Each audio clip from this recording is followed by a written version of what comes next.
अपने बाप के न्याय के लिए गुहार लगा रहा है, लेकिन कुशीनगर की पुलिस, कुशीनगर की शासन व्यवस्था उस बेटे को, उस पत्रकार को न्याय तक नहीं दिला पाती है। बेटा चाकता के ऊपर चाकू से वार किया गया था, गोलियों से फायरिंग की जाती है। पत्रकार लोगों के लिए आवाज बनता है, उस पत्रकार के लिए आज कोई न्याय बनने के लिए नहीं आ रहा है। उसे कुछ नहीं। जय हिंद दोस्तों, आज पूरे पूर्वांचल के क्षेत्र में कहीं ना कहीं एक नाम चर्चा का विषय बना हुआ है, आकाश मिश्रा। कई सारे लोग एक मुहिम चला रहे हैं कि आई स्टैंड विथ आकाश मिश्रा। आज उन्हीं सब चीजों पर चर्चाएं करने के लिए आप लोगों के बीच मैं स्वयं पूर्वांचल भारत का संपादक और रिपोर्टर आकाश मिश्रा आया हूं। अभी आप बीते दिनों से मेरी काफी वीडियो देख रहे होंगे जिसमें एक पत्रकार के घर पर हमला होता है, उस पत्रकार के ऊपर कितने माफियाओं का दबाव आता है, कितने माफिया उसके घर पर चढ़कर हमला करते हैं, उसके बाद से भी वो पत्रकार नहीं डगमगाता है। आइए सारी कहानियों के जड़ तक ले चलते हैं और उन सारी चीजों से आपको अवगत कराते हैं जिनको आपको जानना चाहिए। सबसे पहले तो मेरा आकाश मिश्रा नाम है और मेरा प्रणाम आप स्वीकार करिए। आप देख रहे हैं पूर्वांचल भारत, और पूर्वांचल भारत के एक पत्रकार पे बीतों दिनों में इतनी मुसीबत आ गई थी कि सोचिए अगर उस पत्रकार को न्याय नहीं मिल पाती है तो आम जनता को कहां से न्याय मिलेगा। अगर एक पत्रकार दर दर की ठोकरें खाने पे मजबूर है, जिसके साथ लगभग 100-150 पत्रकारों की टीम है, जिसके साथ इस जनपद के पूरे पत्रकार एक साथ लगे हुए हैं कि आकाश मिश्रा को न्याय दिलाया जाए, लेकिन कहीं ना कहीं शासन और प्रशासन व्यवस्था जो है वो इतनी विफल साबित हो रही है कि आज एफआईआर लिखे हुए 4 दिन हो गए हैं, ना उस मामले में दिए गए तहरीर में, और इतना ही नहीं एफआईआर में जो अभियुक्त हैं उनकी गिरफ्तारी तक नहीं हुई है। सारा मामला क्या है, आखिर क्यों आकाश मिश्रा के घर पे गोलीबारी हुई, पत्थरबाजी हुई, क्या कारण रहा, कौन कौन से वो लोग थे, आइए उनका तरफ ले चलते हैं। घटना शुरू होती है आज से लगभग 1 हफ्ते पहले। एक यादव परिवार में लगभग एक साथ 20 से 25 लोग जाते हैं, जैसा कि आप अपने स्क्रीन पे देख पा रहे होंगे किस प्रकार से गाड़ियां तोड़ी गई हैं, फोड़ी गई हैं, और उसके घर पे कोई शमांग नहीं रहता है। यह परिवार और यह घर पन्नेलाल यादव का है, जो कुशीनगर जिले के धुरिया के निवासी हैं। इनके बेटे से, जो कि दिल्ली में रहता है, उसके द्वारा फोन पे कुछ कहा सुनी हो गई थी, जो कि धुरिया गांव का ही एक भोला राय है, उसके द्वारा भोला राय और उसके बेटे के द्वारा कहा सुनी होती है फोन पे। लेकिन भोला राव के पास इतनी रौब रहती है और उसको सत्ता का तनिक भी डर नहीं रहता है। वह पन्नेलाल यादव के घर में अपनी पूरी गिरोह लेके रात के 12 बजे चढ़ जाता है, गाड़ियां तोड़ता है, फोड़ता है, परिवार के छोटे मोटे बच्चों को मारता है, जैसा कि आप अपनी स्क्रीन पे देख रहे होंगे। एक 80 साल का बूढ़ा जो बेड से नहीं उठ सकता है उसको मारा जाता है। एक गाय जो 8 महीने की गर्भवती थी उसको मारा जाता है। जब उस चीज को पूरे जिले का कोई पत्रकार आगे नहीं आ रहा था दिखाने के लिए, उस घटना को लगभग 2 दिन बीत गए थे और उस परिवार को यह आस लगी हुई थी कि शायद से हमें न्याय मिल पाएगा। उस दौरान जब उसकी आस पूरी होती नहीं दिख रही थी, तो मैं पूर्वांचल भारत के माध्यम से अपनी टीम लेके कुशीनगर के जिले के धुरिया गांव में पहुंचा और पन्नेलाल यादव का दुख जानने का प्रयास किया। पन्नेलाल यादव का परिवार सारी मामलाओं से अवगत कराया, उसका ग्राउंड पे जाके मैंने वीडियो बनाया, जो कि काफी सहजता के साथ आप मेरे पूर्वांचल भारत के चैनल पर देख सकते हैं, कि जिसका हमने थंबनेल डाल रखा है कि यूपी में बढ़ रहा गुंडों का आतंक। उसके बाद से कुशीनगर जिले के बड़े बड़े चेहरों का मेरे पास फोन आता है कि तुम मैनेज कर लो या वीडियो डिलीट कर दो, ये कर दो, वो कर दो। लगातार 2-3 दिनों तक फोन आता है, जिसमें काफी क्षेत्र के बड़े बड़े चेहरे हैं। अगर मैं नाम ले लूं तो उनका भी पोल खुल जाएगा, जिन लोगों के बारे में आप सोच तक नहीं सकते हैं कि एक माफिया, एक गुंडा के लिए, जो स्वयं गौ तस्करी जैसे मामलों में एकदम लगा हुआ है, जो देह व्यापार जैसे मामलों में लगा हुआ है, जो अभी भी देह व्यापार में सक्रिय है, गौ तस्करी में सक्रिय है। और इतना ही नहीं, जिस आरोपी की मैं बात कर रहा हूं भोला राय की, जो धुरिया में 12 बजे रात के जाके अपनी टीम के साथ मारपीट करता है, उसके ऊपर कुशीनगर जिले से गैंगस्टर भी लदा हुआ है। गैंगस्टर के मामले में काफी दिनों तक वो जेल भी रह चुका है। ऐसे आरोपी को बचाने के लिए इस क्षेत्र के बड़े बड़े चेहरे सामने आते हैं। उसके बाद से भी जब एक पत्रकार आकाश मिश्रा उनसे डरता नहीं है और वीडियो डिलीट करने के लिए मना कर देता है, फिर 2 दिनों बाद शाम के 7 बजे उसके पास धमकी भरा फोन आता है, जो कि यह फोन देवरिया के सबसे बड़े माफिया गुंडों का सरदार, गिरोहों का सरगना अप्पू सिंह का आता है। यह वही अप्पू सिंह है जो आप साइड में देख पा रहे होंगे कि देवरिया से जिला बदर है। और इतना ही नहीं है, जब इसके घर की कुर्की हो रही थी तो इस देश के सबसे बड़े चैनल यानी कि आज तक के चैनल पे सोचिए कितना बड़ा गुंडा, कितना बड़ा माफिया और कितना बड़ा गैंगस्टर है कि इस देश के नंबर 1 चैनल नेशनल मीडिया यानी कि आज तक पे इसका पूरा आधा घंटा तक वीडियो चला जब इसके घर की कुर्की हो रही थी। वही अप्पू सिंह है जो आप रिकॉर्डिंग अभी सुने होंगे, जो वायरल हो रहा है काफी दिनों से। उस रिकॉर्डिंग में हमें भद्दी भद्दी गालियां देता है, माँ बहन की गालियां देता है, कहता है फड़वा देंगे, मरवा देंगे, तुम मिल लो तो हमसे सही। उसके बाद जब वो वीडियो हमको गाली ही के भर दे लेता है तो ऑडियो को हम रिकॉर्ड किए रहते हैं।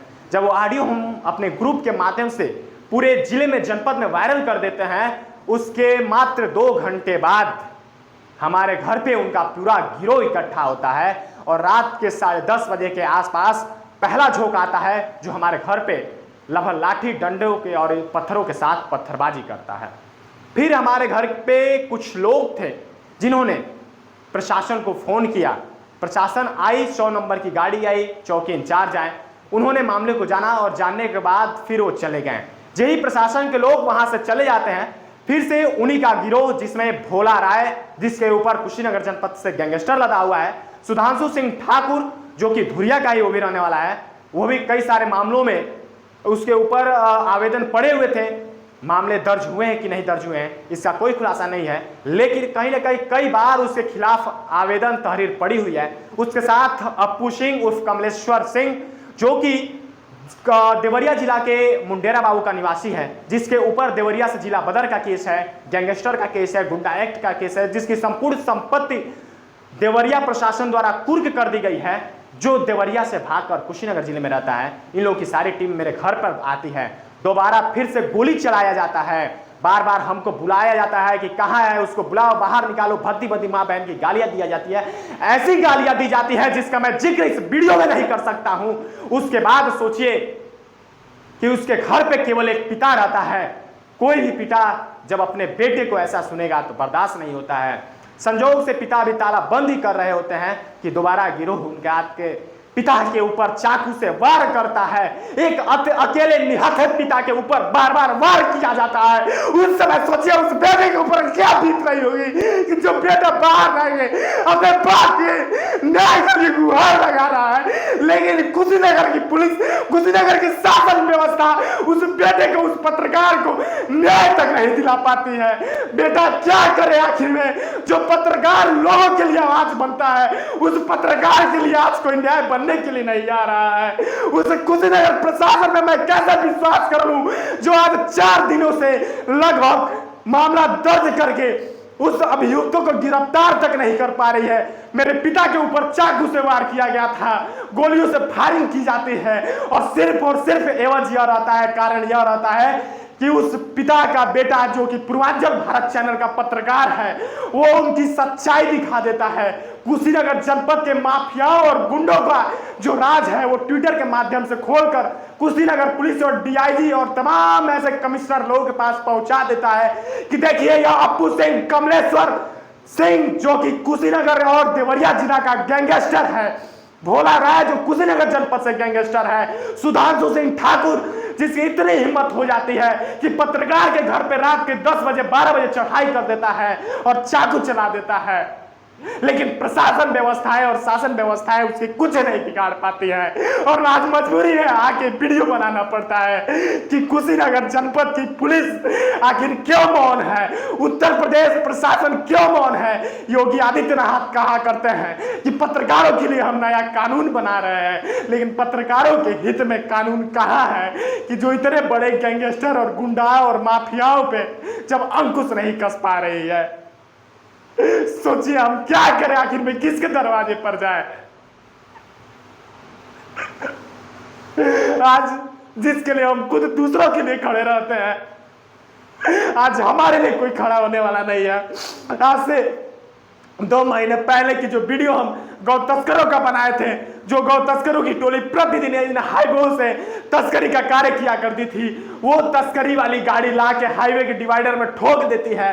उसके बाद जो लोग वहां पे इकट्ठा होते हैं उन पर चढ़ा के भागने का प्रयास करता है। उस वीडियो में हम अमर्यादित हो जाते हैं, गालियां दे देते हैं। उस क्लिप को काट के आज वायरल किया जा रहा है कि आकाश मिश्रा एक पत्रकार नहीं, एक गुंडा है। लेकिन मेरे ऊपर तमाम ऐसे आरोपों की जांच की जाए कि मेरी क्रिमिनल हिस्ट्री क्या है, क्या मैंने आज तक किसी के ऊपर कोई प्रहार किया है, क्या मेरे ऊपर क्या आज तक कोई मुकदमा दर्ज है।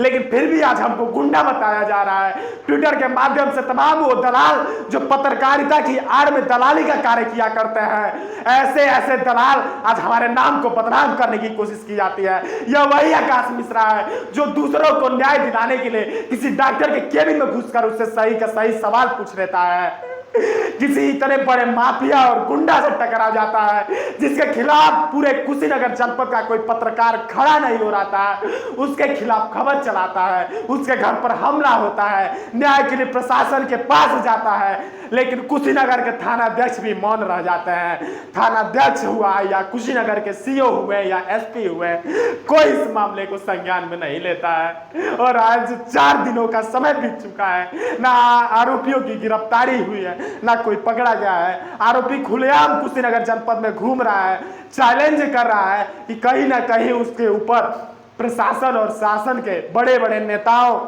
और सांसदों और विधायकों का संरक्षण प्राप्त है। तभी तो ऐसा बड़ा माफिया, इतना बड़ा माफिया जिसका आज तक में पूरे क्रिमिनल हिस्ट्री तो को दिखा दी जाती है, वो आज यहाँ के सांसदों और विधायकों के साथ खुलेआम घूम रहा है। और सांसद और विधायक उसको कहीं ना कहीं संरक्षण देने पे आतुर हो गए हैं। तभी तो आज एक पत्रकार के घर पे हमला हुई है तो उसको न्याय नहीं मिल पा रहा है। सभी देशवासियों से हाथ जोड़ के निवेदन है, अगर आज एक पत्रकार टूट गया, आज देश का चौथा लोक स्तंभ टूट गया, तो फिर यह देश टूट जाएगा। क्योंकि जब अगर पत्रकार को न्याय नहीं मिल पाएगी तो किसी भी आम जनता को न्याय नहीं मिल पाएगी। शेयर करिए अगर इंसाफ दिलाना चाहते हो तो।